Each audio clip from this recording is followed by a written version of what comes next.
set of semifinal games on tap in the PBA Philippine Cup today. Action will tip off at 3 p.m. with Game 3 between the Meralco Bolts and the Magnolia Hotshots. Magnolia already with a commanding 2-0 lead here in this best-of-7 series. The Hotshots won Game 2 last Wednesday, 92-78.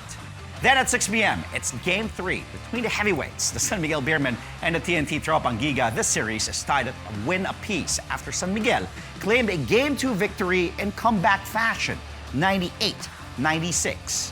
And now joining us for an all-out discussion on the PBA semis is who else? Basketball analyst Juan Banal. Welcome back, Juan. I hope you're ready with your jokes today. I may konting baon, Andre, but it's a good day to talk about basketball. Well, thanks for having me back. Always. We, especially pagdating sa PBA, sino pa ba? Ikaw. Okay, puntahan muna natin ng Magnolia. Kanina nag-usap tayo off the air na mukhang baka makasweep to. They've been quite on a run though. 4-0, wala pang talo dito sa playoffs. They won 6 straight games dating back nung September 17th pa. So almost a month or so na wala pang talo tong kupunan ni Coach Chito when they beat Northport in that elimination round game. We've talked about how Magnolia is peaking at the right time before. But tell us now, how has Magnolia managed to stay hot? Have they peaked, especially here against Meralco, and have the Hotshots, managed to dictate this series against the Bolts? Well, I'll answer your first question. Go ahead. Are they still peaking, or have they peaked? I think they are in the top of their game, and the question is, can they sustain it until it's a long series? It's a 7-game series, and then of course, if you move on to the next round, it's another grueling matchup. But I think the key really here is that, and the key factor that you can say that Magnolia is in a really good spot is because they're able to finish strong. Just observing the series against Meralco, their fourth quarter scoring is amazing. In game 1, 27-15. And then in game 2, that's 28-20. And their just ability to not just win a quarter in the fourth quarter, but also to be dominant in the fourth quarter. Yeah. And and they've got just so many tricks up their sleeve. Coach Chito Victorero all of a sudden pulls out a full court press. In game 1 they had 7 steals against the 1 of Meralco. In game 2 they had 10 versus the 4 steals of Meralco. So anytime, because there's such a well orchestrated team, anytime Coach Chito pulls out anything off his sleeve, the players immediately react and respond. And I think that's the key. That's why they're able to finish strong. And especially now that Meralco is at a disadvantage, losing Raymond Almazan and also Cliff Hodge in the last game, they really dominated the paint. They have the abundance of bigs in Sangalang, in Rivas, in Jackson Corpus, and even Pascual now has joined that a big and huge front line of Meralco compared to Magnolia compared to Meralco's Mugnata. Now they lost Almazan and then Baclao. So Hodge will now be forced to play a 4 almost the entire game. Points in the paint in game 2 was 44-22. Those are glaring numbers. And so when you have before Magnolia, they had only Sangalang and Lee, and then you have Baroka. But if one of those players don't play well, you feel it offensively. But with Magnolia having Calvin Abueva, if one player out of that big 3 suffers, you have 2 other guys that actually step up and are more than enough from the offensive end. So Magnolia is just a scary team to play against at this point. Grabe, they're really looking like champion contenders, with all due respect to Meralco in this series. But nalamangan sila. 12 points down sila. They did fight back in that Game 2 victory over Meralco. And then the Hotshots eventually won that game by 14. Siyempre, napadali pa ang buhay nila nung nawala nga. We were talking about this as well. Nung nawala ang Meralco big man na si Raymond Almazan, na very crucial talaga. Then Cliff Hodge din, nawala din sa game. And I was speaking to Magnolia head coach Chito Victorero yesterday, and sabi ni Coach Chito, they just try to increase the tempo of the game to turn things around. Let's talk about yung adjustment na yun ni Coach Chito and by Magnolia, and bakit sobrang effective yun in game 2 and just really, hindi na nakasabay Meralco nung binilisan na talaga ng Magnolia yung laro eh. Yeah, and when you talk about speed, you usually think of their transition break, right? Fast breaks and all that. But when Coach Chito mentioned how they sped up the ball game, it's not just with their transition attacks. It's generally how they played the game. It was at fifth gear. When you look at how they were passing to each other, those short, crisp passes in the paint, they were pinpoint. They were just precise. And Meralco was playing like in second gear. Magnolia was playing in fifth gear the entire ball game. And you can see if you have Calvin, Abueva, and Rome De La Rosa comfortably playing in the paint, who are really good passers and attackers, man, you've got a triple threat there when you have Jackson Corpus or Rafi Rivas or let's say Ian Sangalang or Kyle Pascual in the shaded area with guys like Rome and Calvin playing comfortably in the shaded area, and those passes, big to big passes, that's an advantage for Magnolia, which they definitely exploited. So, they kept looking for the best options in the baskets. Yung meron ng libre, pero hindi meron pang mas libre. And let's create baskets and opportunities for these guys. So, and then plus you have the bigs running. You don't have lang Polly or Mark Baroka or Gio Halanon running. You've got Jackson Corpus running. You've got Pascual running. You've got Rivas running. So it's the entire ball game that they sped up. It's not just running fast breaks. Tama yun. Kasi full gear, sabi mo nga eh. Talagang kung isa, second gear, etong kabila, tinodo na nila eh. Coach Chito, sabi din niya, they tried to find open shots para kay Polly. Siyempre, hahanapin mo talaga ang lethal weapon. Grabe talaga. Wala na ako, naubusan na nga kami ni Coach Chito to describe Polly's game. Such a strong performance from Paul. 28 points, 8 threes. How does Meralco even stop a guy like this guy? Yung angas ng tondo. Kung isipin mo, dalawa yung moniker niya eh. Wala akong maisip na ibang player na dalawang moniker. Ganun siya katindi. Magnolia also has other weapons. Sabi mo nga, ang dami. There's Mark Baroka, there's Ian Sangalang, there's Calvin Abueva, and so. And then Paul Lee, who can just explode like this. How can you stop Paul Lee, a guy like Paul Lee? Like with all the awesome players, very talented players that we have in the PBA, you really can't stop them. You can just hope to slow them down. And I think it starts with limiting his touches. Whenever he has the ball, you have no idea what he can do with that rock. So limit his touches and tire him out the entire game. I think it's very important to make him work on defense, make him go through screens, wear him down, make him run down on defense. And the thing is, we're not saying that Paulie doesn't defend well. He can, but he gets to rest a little bit on defense because of how the rest of the other guys of Magnolia play tremendous defense. And that now allows Paulie to be dominant in offense. It's hard to play top-level offense when you're tiring out, especially for the entire game. This is a long series. It's a 7-game series. So if you tire him out and hopefully, make him work on defense, it will affect his offense. Did I say 8? 5 pala. 5 yung threes ni Paul. Ganun ako kay Paul. But he is capable of shooting the lights out at 8 threes. But he just had 5 in game 2. Meralco will also have to overcome. Ito, yun nga. At pag-usapan natin yung crucial presence ni Raymond Almazan na wala siya sa game 3. We're seeing reports though that Meralco will play without Almazan because of that ankle injury that forced him to leave game 2 ng third quarter. Talk about this huge loss for Meralco and how, pinag-uusapan na nga natin yung rebounding difference, di ba? 53 para sa Magnolia game 2, 39 yung Meralco. Paano pa ngayon? How will they be able to overcome this one without one of their crucial bigs in Raymond Almazan?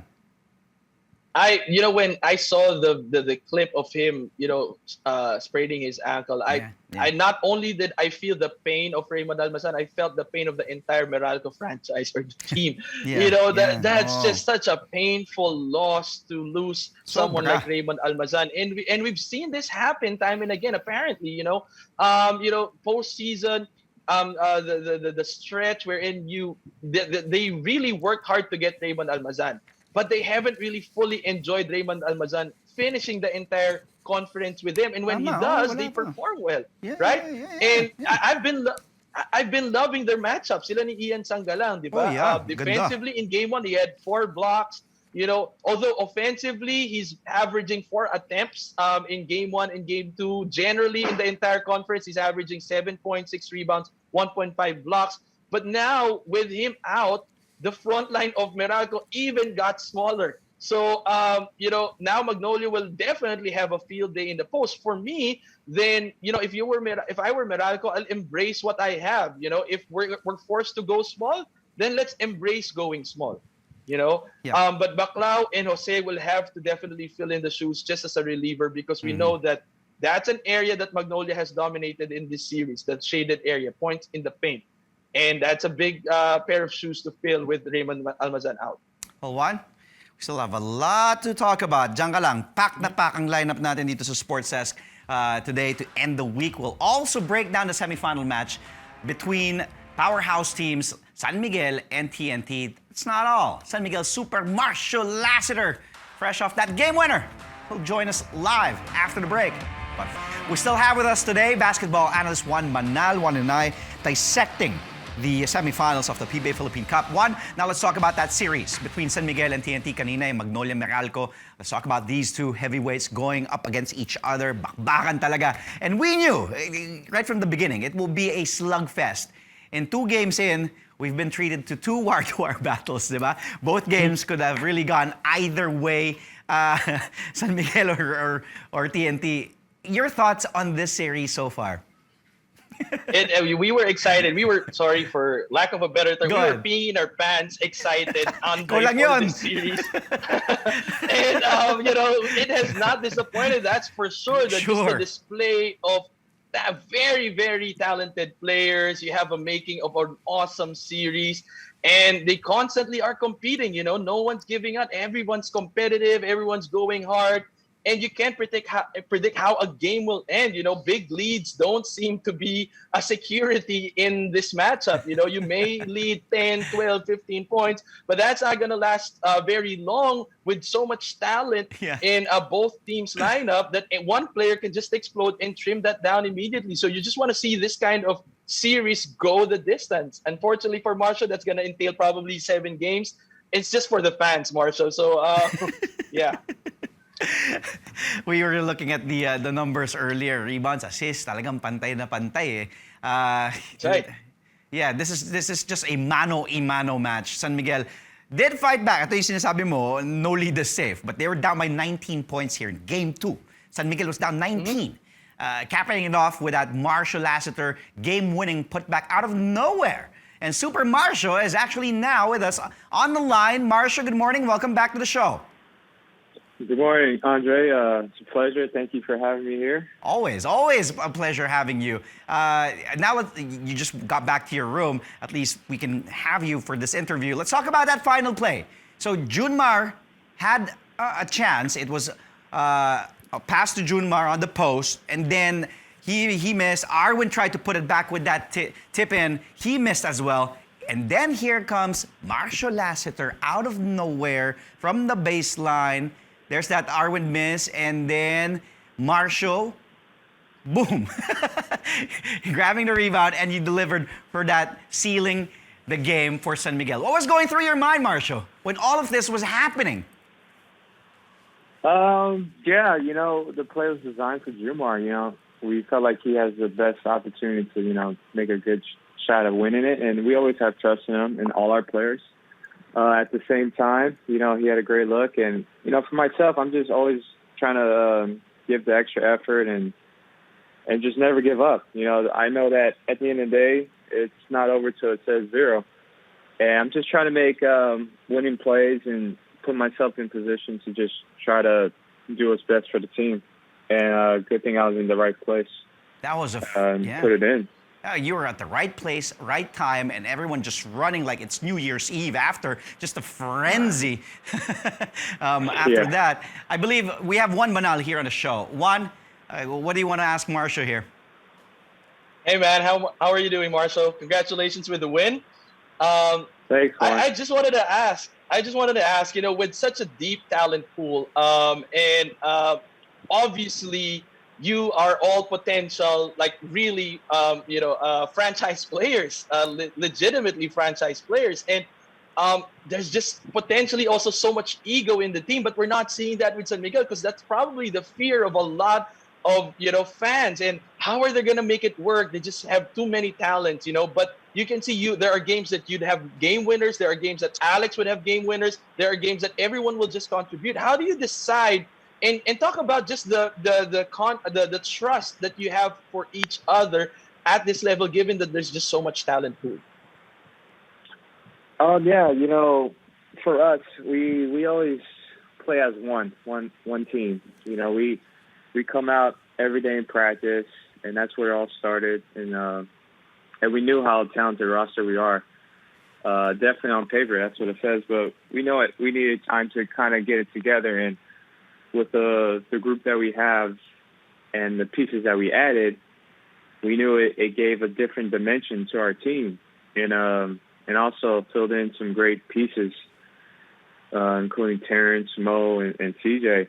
So it's great to see them playing well, and we just try to build their confidence up and let them play their game, because that's the most important thing, is to let them play their game, play into their strengths, and that way it adds to the more firepower that we have on our team. Marcio, Terrence Romeo took the lead for you guys in game 2. He just put on a show.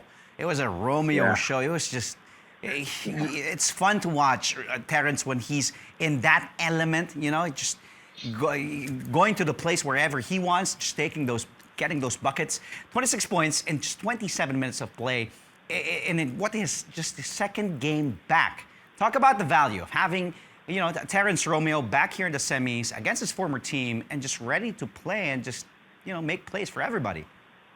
Yeah, I'm just excited to have have Terrence back healthy. He had a little injury, a little mishap. It's unfortunate, but it happens. But he's been working hard to get back to this point, and it was great to see him come out just really aggressive. Playing his game, playing his style of play, and we all know for him, if one shot goes in, the next one could go in. So he was feeding off of that, and it was great to see him just being aggressive and looking to attack and score. He puts a lot of pressure on the defense, and when you do that, it'll force the defense to either clog the lanes in, or if not, then he's going to have his own world over there. Yeah. So it was definitely exciting to see. I'm just looking forward to more games out of everyone, and especially him too, and Terrence. Well, Marcio, Juan, before we continue with this conversation, first let's find out the answer to our quiz question of the day. The question I asked was earlier, Marcio, you won your first PBA title after San Miguel beat Alaska in that 2015 Philippine Cup Finals. Now my question was, who were in San Miguel's starting 5 in the winner-take-all Game 7 of that series? I'll ask Juan first. I'm sure Marcio still knows the answer here. Juan, what is your answer? I'll probably go with the safe answers with the bets. Marcio probably, and then would have been together with Alex Cabagnot, probably with Arwin Santos. I'm not so sure. I think Junmar was also there. So I'll go with that safe answer. I'm not so sure if Chris Ross was also there, but those are my answers. How about you, Marcio? Do you remember? I'm gonna go. Yeah, that is a safe bet. But if it had to be our first one, I do recall Chris Lutz being with us during that time. So I'm going to put him in at the 3 spot. And I think I'm going to take Chris out of that. Chris Ross out of that. Yeah. Yeah. Okay. Well, I'm thinking that's the 5. It is. You're both, one was almost right, but Marcio, you are right. Chris Lutz. Of course, there's you, Marcio Lassiter, Arwin Santos, who was eventually named Finals MVP. Then the Kraken, Mar Fajardo, Alex Cabagnot, of course, part of that those championship lineups. And then Chris Lutz, not Chris Ross, but that is the correct answer. Chris. Yep. That was back in 2015 Philippine Cup Finals, where San Miguel beat Alaska. Marcio, now heading into Game 3, you're tied at 1-1. What are San Miguel's biggest concerns against TNT? Yeah, we know TNT loves to run. That's something that they pride themselves on. Every time the the outlets out there are all sprint the lanes, putting pressure in transition. So that's probably one of our major concerns is stopping the transition, letting them play in the half-court set. Because they know we have, some big guys coming down, so they might have an advantage. We can limit their transition, easy points. We can make it a little bit more tougher on their offense. Mm-hmm.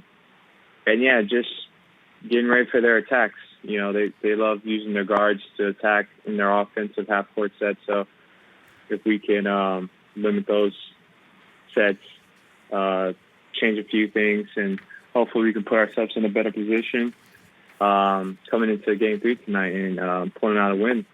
This is a crucial game tonight. Whoever wins will take a game lead here. 1-1, TNT and San Miguel. Marcio, again, thank you, brother, for taking the call. I know we were supposed to talk yesterday, but the best of luck tonight. Thank you. It's my pleasure, Andre. Thanks, man. Appreciate it. Yeah, stay safe. Regards to the family. And good luck again. Go get them. All right. All right, man. Thank you. Thank See you. Juan. Again, that was Super Marcio. See you. Marcio Lassiter of the San Miguel Beermen. Juan, Junmar, pinag-usapan natin, binanggit kanina ni Marcio na final play, talagang they'll get Junmar Fajardo involved. And he was a huge factor in that game to win. Yes, missed his chance in the game winner, but still, solid numbers here. 22 points on 7 of 12 shooting, 58% from the field, 8 of 11 from the line. He also grabbed 10 boards, dished out 4 assists, all in 38 minutes. The Kraken really having his way, especially since wala nga si Kelly Williams for TNT. Your thoughts on Junmar Fajardo feasting down low? Well, I would say you like how he isn't the only focal point now for the SMB offense. Yeah. So he comes in. It's interesting how he comes in, deals the damage, and then rests in the bench.